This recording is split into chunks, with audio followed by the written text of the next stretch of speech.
1000 चिंतामणि पार्श्वनाथ भगवान की, परम पूज्य आचार्य श्री 108 विशुद्ध सागर जी महाराज की, परम पूज्य मुनि श्री 108 सुप्रभ सागर जी महाराज की, परम पूज्य मुनि श्री 108 प्रणत सागर जी महाराज की, समस्त मुनि आर्यिका संघ की। नमो अरिहंताणं नमो सिरिसिद्धाणं नमो ऐरियाणं नमो वज्रायाणं नमो लोये सभ्य साहूणं। जय जैन। आप सभी को मेरा सादर जय जैन। स्वागत है आपका हमारे अनूठे कार्यक्रम सम्यक समाधान में, समीचीन विकल्पों का सम्यक समाधान। आप निरंतर पारस चैनल पर 4 बजे हमारे सम्यक समाधान को देख सकते हैं।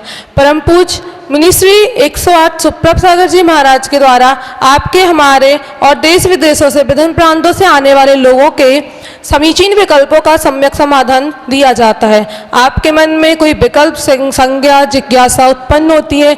यदि हम कोई शास्त्र पढ़ते हैं, प्रवचन सुनते हैं, तो हमारे मन में कोई विकल्प उत्पन्न होता है, तो उस विकल्प को हमें सॉल्व करना होता है। तो उसका अगर आपको समाधान प्राप्त करना है तो आप हमारे पूज्य मुनि श्री सुप्रभ सागर जी महाराज के द्वारा अपने विकल्प का समाधान प्राप्त कर सकते हैं। परम पूज्य आचार्य श्री 108 विश्व सागर जी महाराज का मंगल आशीर्वाद हमारे इस कार्यक्रम को प्राप्त हो रहा है। हमारा यह कार्यक्रम YouTube चैनल पर सुप्रभ आवाज पर 5:13 पर निरंतर प्रसारित हो रहा है। हमारे पूज्य मुनि श्री प्रणत सागर जी महाराज जी इसका निरंतर संचालन कर रहे हैं। इसी क्रम में मैं पूज्य मुनि श्री 108 प्रणत सागर जी महाराज से निवेदन करती हूँ कि वह हमारे कार्यक्रम को गति प्रदान करें। नमोस्तु महाराज जी, नमोस्तु महाराज जी, नमोस्तु महाराज। ओम नमः सिद्धेभ्य। पंच परमेष्टि भगवान की, देवादिदेव 1008 श्री पार्श्वनाथ भगवान की, परम पूज्य आचार्य भगवंत गुरुवर विशुद्ध सागर जी मुनि महाराज की, परम पूज्य मुनि श्री सुप्रभ सागर जी महाराज की।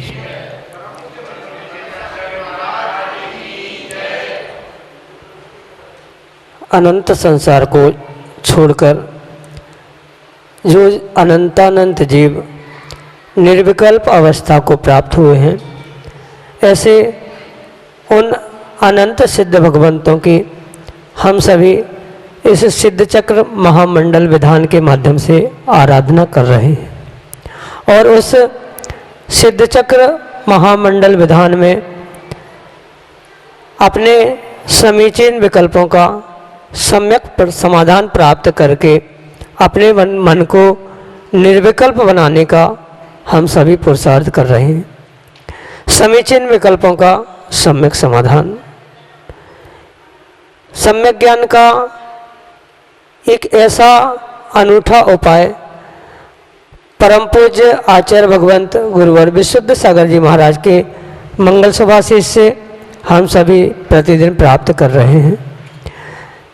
परम पूज्य आचार्य भगवंत गुरुवर विशुद्ध सागर जी महाराज के सुयोग्य शिष्य परम पूज्य मुनि श्री सुप्रभ सागर जी महाराज देश देशांतर से प्राप्त अनेकानेक समीचीन विकल्पों का प्रतिदिन हम सबको सम्यक समाधान प्रदान कर रहे हैं।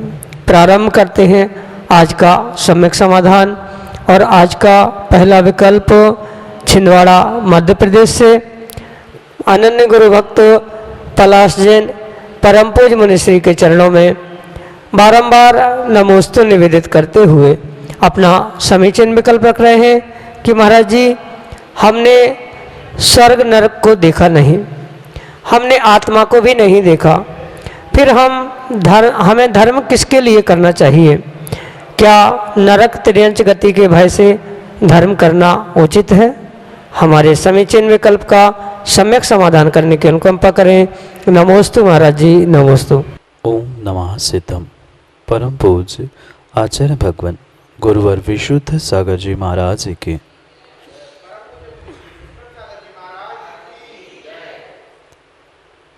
जो वास्तविक धर्म होता है, वह वास्तविक धर्म कभी भी किसी के डर से, किसी की भय से या किसी भी प्रकार के लोभ लाभ के लिए नहीं किया जाता, अपितु उस धर्म का वास्तविक स्वरूप समझकर अपने जीवन के कल्याण के लिए और वर्तमान के भी जीवन के उत्थान के लिए ही धर्म किया जाता है।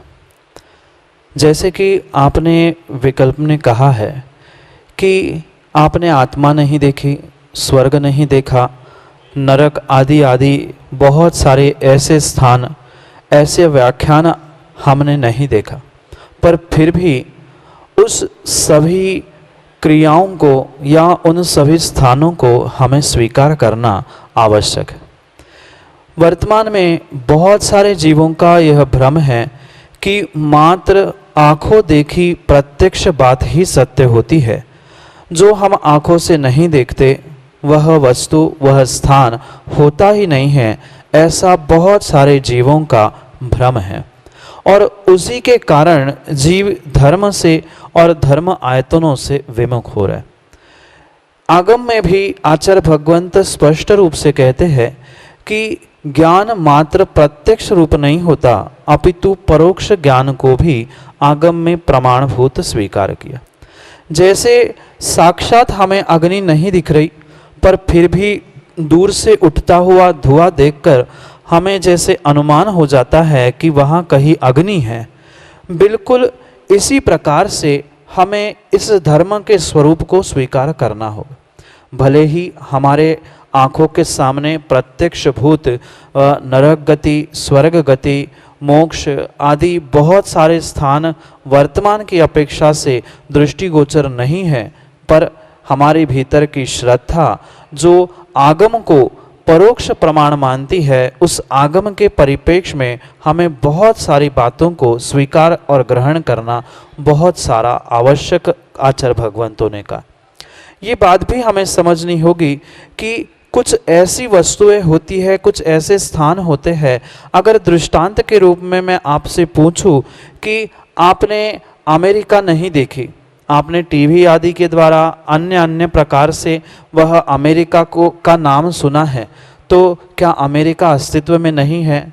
अमेरिका, ब्रिटेन आदि बहुत सारे ऐसे स्थान हैं जिन पे आप पहुँचे नहीं हैं, पर फिर भी किसी ने कहा, कोई वहाँ पहुँचा था, उसने देखकर अपनी बात बताई, उसे सुनकर देखकर हम विश्वास करते हैं कि अमेरिका, ब्रिटेन जैसे भी कोई स्थान होते। इसी प्रकार से जहाँ हमने साक्षात वस्तु को नहीं देखा, फिर भी उस स्थान को जब हम ग्रहण कर रहे हैं, बिल्कुल उसी प्रकार से ये स्वर्ग, नरक आदि इस पर्याय में भले ही हम नहीं पहुँच पा रहे हैं, पर अनुमान ज्ञान से, आगम ज्ञान से हमें उस परोक्ष स्थानों का, परोक्ष वस्तुओं का भी बोध करके भीतर निर्णय करना अति अति अति आवश्यक है। जो ये हमारा मानना है कि नरक या तिर्यंस आदि गति का जो दुख हमें दिख रहा है, उससे भयभीत करना किंचित भी कोई भी धर्म नहीं सिखाता।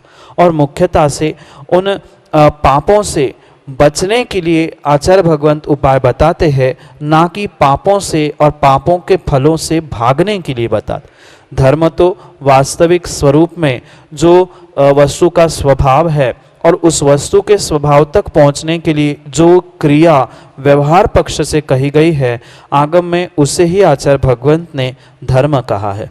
इसलिए भले ही धर्म का फल साक्षात हमें दृष्टिगोचर आँखों से वर्तमान में नहीं हो रहा है, पर वर्तमान में हम ये देख सकते हैं जो तिर्यंस है और मनुष्य है। कुछ मनुष्य पैसे वाले हैं, कुछ गरीब दीनहीन हैं, तिर्यंस भी है, कोई सुखी है, कोई दुखी है, कोई काला है, कोई गोरा है।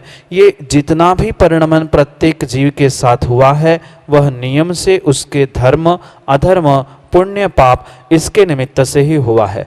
इसलिए उन परोक्ष ज्ञान से, परोक्ष स्थानों से या अनुमान, आगम आदि परोक्ष ज्ञान से हमें यह निर्णय करना होगा कि धर्म का स्वरूप ऐसा है। और सबसे बड़ी बात, हम आशावादी है, हम सच्चे देवशास्त्र गुरु पर श्रद्धान करने वाले अगर सम्यक दृष्टि है, तो हमें तीर्थंकर भगवान की वाणी को प्रमाण मानकर उस पर आज्ञा सम्यक और आज्ञा विचार विपाक नाम का धर्म ध्यान करते हुए उस तत्वों का, उस स्थानों का निर्णय करना अनिवार्य है। तभी हम सम्यक दृष्टि होकर सच्चे देवशास्त्र गुरु को मानने वाले हो सकते हैं। इसलिए सर्वज्ञ की बात सत्य ही होती है। यह आज्ञा सम्यक धारण करते हुए वह नरक, स्वर्ग आदि आदि स्थानों की व्यवस्था हमें समझनी होगी। डर से, भय से किंचित भी धर्म नहीं होता, न करना चाहिए। वास्तविक स्वरूप को समझकर ही धर्म और धर्म की क्रिया करनी चाहिए। यही आपके लिए सम्यक समाधान। श्रीमती रिंकी जैन, चिरगांव, उत्तर प्रदेश से अगले विकल्प के लिए हमारे सामने। चरणों में बारंबार नमोस्तु नमोस्तु नमोस्तु। महाराज जी, मेरा विकल्प है, क्या स्वाध्याय के लिए शुद्ध वस्त्र पहनना आवश्यक है या बाजार आदि के दिन भर के पहने हुए वस्त्र, बस उन्हीं वस्त्रों में स्वाध्याय कर सकते हैं? यदि स्वाध्याय के लिए शुद्ध वस्त्र आवश्यक ही हैं, ऐसा फिर कोई आगम ग्रंथ कोई पढ़ ही नहीं पाएगा और धर्म भी नहीं कर पाएगा। इसका सम्यक समाधान दीजिए। नमोस्तु महाराज। सच्चे देव, शास्त्र और गुरु, इन तीनों के पास पहुंचते समय या इन तीनों में से किसी भी उस श्रद्धा के स्थान को स्पर्श करते समय परिपूर्ण रूप से व्यक्ति को अपने वस्त्रों की, तन की, मन की शुद्धि रखना अनिवार्य है। जैसे हम प्रभु की प्रतिमा का अभिषेक पूजा करते समय या निर्ग्रंथ को दान देते समय जितने शुद्धि के वस्त्र, जितने तन की, मन की शुद्धि का ध्यान रखते हैं, बिल्कुल उतना ही वह शास्त्र अध्ययन, स्वाध्याय आदि करते समय व्यक्ति को अपने तन की, मन की और वस्त्रों की शुद्धि को समझना और करना अनिवार्य आचार्य भगवंतों ने कहा है। मात्र देव गुरु ही नहीं अपितु शास्त्र भी उस तीन रत्नों में आता है जो श्रावक के लिए मोक्ष मार्ग का कथन करने के लिए या मोक्ष मार्ग देने के लिए एक उत्कृष्ट स्थान आगम में बताया गया है। इसीलिए जितनी शुद्धि हम प्रभु के और गुरु के निमित्त से करते हैं, उतनी ही शुद्धि हमें जिनवाणी का स्वाध्याय, अध्ययन आदि के निमित्त से भी करनी होगी। जैसे कि आगम में आचार्य भगवंतों ने ये भी स्पष्ट कहा है, जो श्रावक, जो व्यक्ति निर्ग्रंथ मुनिराज के भी चरण स्पर्श करता है, वह भी परिपूर्ण रूप से बाजार के वस्त्रों से या अन्य ऐसे जघन्य स्थानों पर होके आए हुए वस्त्रों से निर्ग्रंथ गुरु को भी स्पर्श ना करे। उसी प्रकार से वह जिनवाणी को भी स्पर्श करते समय, चाहे स्वाध्याय हो, चाहे पूजन पाठ हो, प्रत्येक समय में जिनवाणी को स्पर्श करते समय, शास्त्र को पढ़ते समय परिपूर्ण रूप से वस्त्रों की, तन की और मन की भी शुद्धि होना अनिवार्य कही गई है। इसलिए कोई कुछ भी कहता रहे, पर आगम के परिप्रेक्ष्य में कथन तो यही है कि सच्चे देवशास्त्र गुरु को स्पर्श करते समय शुद्ध वस्त्र होना अनिवार्य कहे गए हैं। पर ये बात भी माँ समझना, उन वस्त्रों की शुद्धि के पीछे, अपने तन की शुद्धि के पीछे हम अपने मन की और परिणामों की अशुद्धि ना करें। क्वचित कदाचित किसी के स्थान पर कहीं आपने अशुद्धि से या वस्त्रों की शुद्धि के अभाव में जिनवाणी को, गुरु को स्पर्श करते हुए देखा है, तो उनको देखकर भी हमें अपने परिणामों को खेद खिन्न नहीं करना चाहिए। अपितु मैं अगर ऐसा करूँगा, यानी मैं स्वाध्याय करने बैठूंगा, तो मैं कभी भी अशुद्ध वस्त्रों से, चाहे वह पलंग आदि से स्पर्शित हुए हो, चाहे बाजार घूम के आए हुए वस्त्र हो, उससे इस जिनवाणी माँ का स्पर्श करने से नियम से ज्ञानावरणी कर्म जैसे कर्मों का आश्रय अवश्य होता है। प्रत्येक जो हमारी मन वचन काय की क्रिया होती है, उन योगों से, नियम से हमें कर्मों का आश्रय प्रति समय प्रतिपल चल रहा है। और अगर अशुद्ध वस्त्रों में हमने जिनवाणी का स्पर्श किया है, तो नियम से इस जिनवाणी माँ का हमने अभिनय किया है और उसी कारण से हमें उस ज्ञानावरणी, दर्शनावरणी, अंतराय आदि अनेक कर्मों का आश्रय बंध हो सकता है। इसलिए प्रयास यही करें कि जितनी शुद्धि पूर्वक हम देवशास्त्र गुरु की आराधना करें, उतना ही शुद्ध और उतना ही अच्छा फल हमें मिलता है। कौन क्या करता है, किसको क्या करना चाहिए, वह उसका व्यक्तिगत निजी विचार, निजी सोच और निजी क्रिया है। पर आगम के परिप्रेक्ष्य में प्रत्येक व्यक्ति को, गुरु को, प्रभु को और जिनवाणी को स्पर्श करते समय वस्त्रों की और परिणामों की भी शुद्धि करना आवश्यक है। ये आपका भ्रम है कि शुद्धि के अभाव में अगर हम जिनवाणी नहीं पढ़ेंगे या शुद्धि करके ही जिनवाणी पढ़नी है तो हम उस आगम ग्रंथों को पढ़ने से अछूत रह सकते हैं या उनको नहीं पढ़ सकते। माँ, ऐसा नहीं है। अगर आपने निर्णय किया है तो हम शुद्ध वस्त्रों से पूरे 24 घंटे में जैसे भोजन बनाने के लिए 1-2 घंटे निकालते हैं, ऐसे ही आधा 1 घंटा हम शुद्ध अध्ययन करने के लिए, जिससे हमारा ज्ञान, चारित्र सभी वृद्धि को प्राप्त हो, ऐसा विचार करते हुए हम वस्त्रों की शुद्धि के साथ साथ उस ग्रंथ का स्वाध्याय अवश्य कर सकते। ये बात भी समझने योग्य है। यही मुख्य कारण है कि स्त्री पर्याय में परिपूर्ण रूप से शरीर की और वस्त्रों की शुद्धि नहीं हो सकती।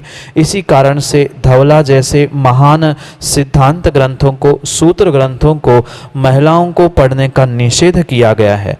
ठीक है, उनका अध्ययन आप नहीं कर सकते, पर जो सामान्य ग्रंथ, सिद्धांत ग्रंथ, सूत्र ग्रंथों से रहित है, ऐसे ग्रंथों का आप अध्ययन अवश्य ही कर सकते हैं। ये परम सत्य है। जितनी शुद्धि हमारी बहिरंग वस्त्रों की, शरीर की और परिणामों की रहेगी, उतनी ही विशुद्ध ज्ञान, उतनी ही विशुद्ध चारित्र को हम प्राप्त कर सकते हैं। इसलिए जितना शक्य है उतनी शुद्धि के साथ ही हम जिनवाणी का, शास्त्रों का अध्ययन करें। अन्यथा किए हुए भूलों का हम गुरु से पहुंचकर प्रायश्चित ले ले और आने वाले समय में हम शुद्धि से ही उसका अध्ययन करें। वह अध्ययन कक्ष भी, शास्त्र रखने का स्थान भी उचित हो, शुद्धि पूर्वक हो, आदि सबका ध्यान रखते हुए हमें शुद्धि से ही वह द्रव्य श्रुत का भी अध्ययन करना होगा, तभी सच्चा भावश्रुत हमें प्राप्त होगा। यही आपके लिए सम्यक समाधान। अगले विकल्प के लिए चिरगांव, झांसी, उत्तर प्रदेश से हमारे सामने हैं सागर जैन अपने समीचीन विकल्प के साथ। वात्सल प्रेमी मुनिश्री 108 सुप्रभ सागर जी महाराज की जय। मुनिश्री 108 प्रणत सागर जी महाराज की जय। नमोस्तु महाराज जी, मेरा प्रश्न है, सम्मेशकर पहाड़ पर बहने वाले शीतल नाला, गंधर्व नाला आदि का पानी कोई श्रावक बिना छाने प्रयोग कर सकता है क्या? क्योंकि ऐसा कहा जाता है वह पानी तो चट्टानों से टकरा कर आता है, इसलिए शुद्ध है और श्रावक उसे बिना छाने ही पीते हैं, तो क्या यह सही है? नमोस्तु महाराज जी। श्रावक और साधु की चर्या परिपूर्ण रूप से भिन्न है। जो पत्थर से टकराया हुआ पानी ग्रहण करने की कहीं किसी ग्रंथ में आपने पढ़ी सुनी होगी, तो वह मात्र और मात्र विषमता के समय में, जहाँ कोई भी श्रावक उस स्थान पे मौजूद नहीं है, ऐसे समय पर, ऐसे स्थान पर निर्ग्रंथ मुनिराज उस पत्थर से टकराए हुए पानी का प्रयोग बहुत बहुत बहुत ही विषमता के समय में करते हैं और पुनः उसके बाद उसका प्रायश्चित भी लेते हैं।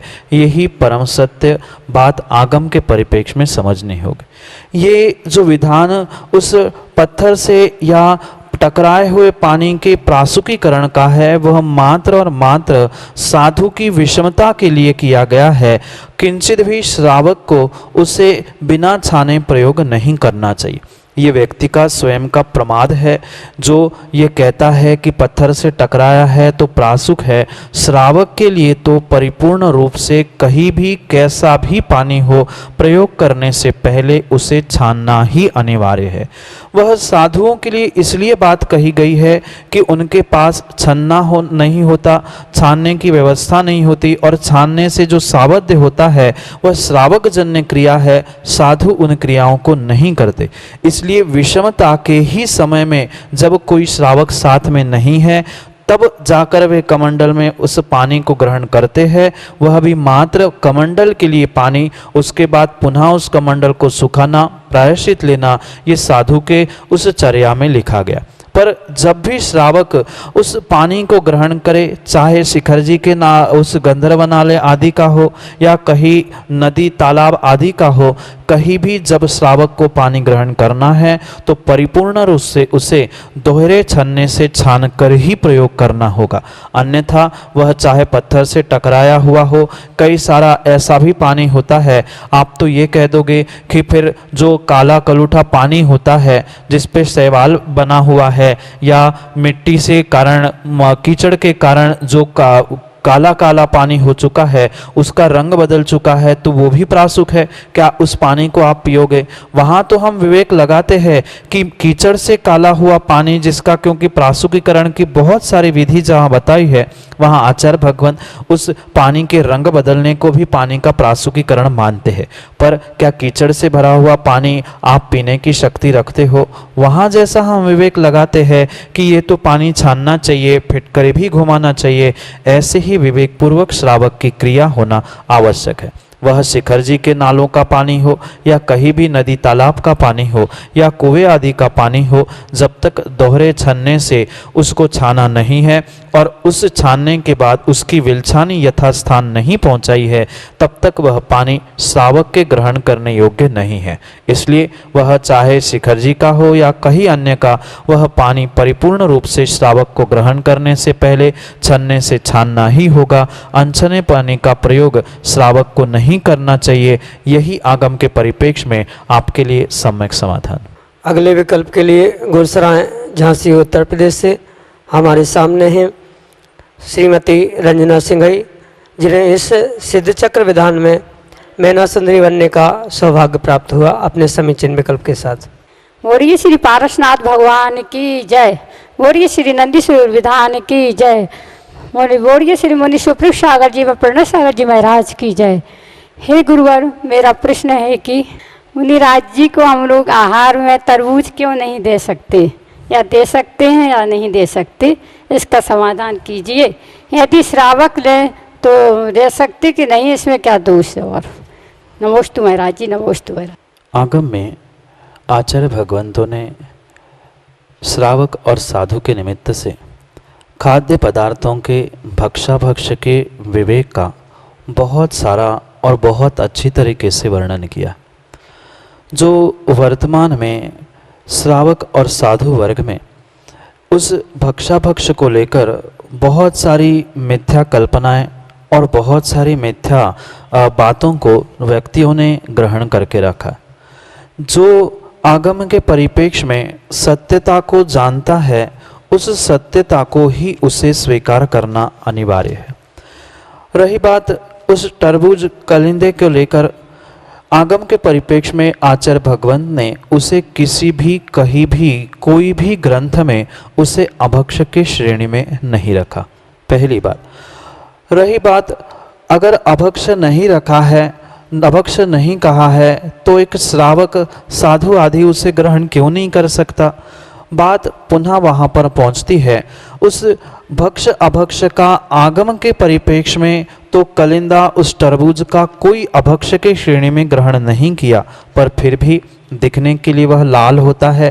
वह देखकर कभी कभी अन्य उस लाल द्रव्यों का बोध होता है या ग्लानि भी आ सकती है। इस कारण से मुख्यतः से उस तरबूज आदि को श्रावक और मुनिराज ग्रहण नहीं करते, जबकि वह आगम के परिप्रेक्ष्य में परिपूर्ण रूप से शुद्ध है, अन्य उसमें कोई भी अभक्ष का दोष नहीं है, पर फिर भी यद्यपि शुद्धम लोक विरुद्धम ना करणीयम ना चरणीयम, यानी आगम के परिप्रेक्ष्य में भले ही वह शुद्ध है, पर वर्तमान में समाज और स्थानीय क्षेत्रीय परंपरा के अनुसार वह अगर शुद्ध नहीं माना गया है, तो उसका ध्यान रखते हुए श्रावक और साधु को उन क्रियाओं को क्रियान्वित करना आवश्यक होता है।